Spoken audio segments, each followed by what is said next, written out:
Hello everyone, আমি কাকুন নালে ঝোলের পক্ষ থেকে নিয়ে এসেছি আজকে আবার একটা নতুন পর্ব।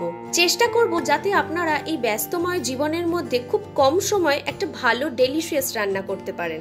আজকে দেখাবো চিংড়ি ভাপা চচ্চড়ি।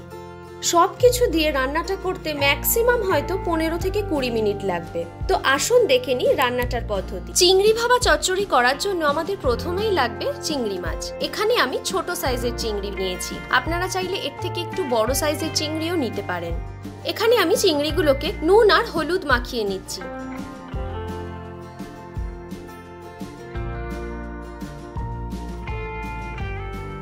এবারে আমি আলুগুলো কেটে নেব। আলুগুলো আমি চেষ্টা করব একটু ছোট করে কাটার।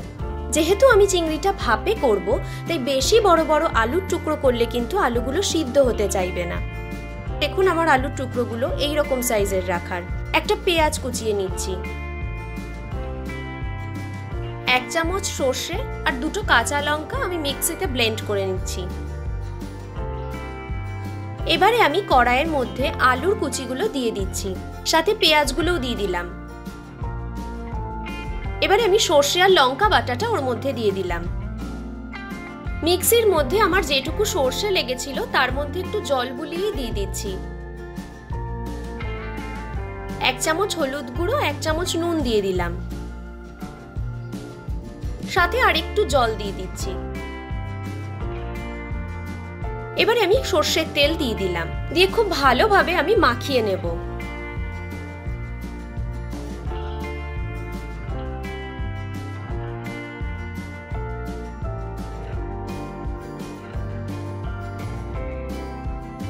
সবকিছু দিয়ে খুব ভালোভাবে আমার মাখানো হয়ে গেছে। এবারে আমি ম্যারিনেট করে রাখা চিংড়িগুলো ওর মধ্যে দিয়ে দিচ্ছি, দিয়ে আবার একইভাবে খুব ভালোভাবে জিনিসটা মাখিয়ে নেব।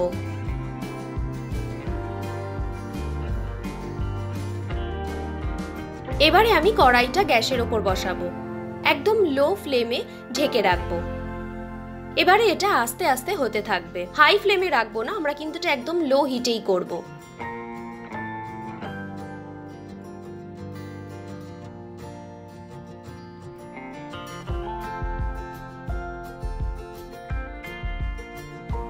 দেখুন আমার চিংড়িটা কিন্তু মোটামুটি হয়ে এসেছে।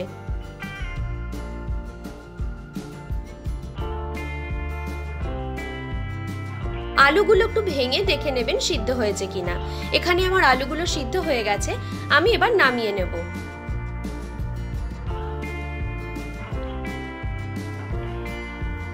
ব্যাস হয়ে গেল আমার চিংড়ি ভাপা চচ্চড়ি। আমাদের রান্না যদি আপনাদের ভালো লেগে থাকে তো প্লিজ সাবস্ক্রাইব করুন আমাদের চ্যানেল নালে ঝোলেতে। বেল আইকনটি প্রেস করতে একদম ভুলবেন না।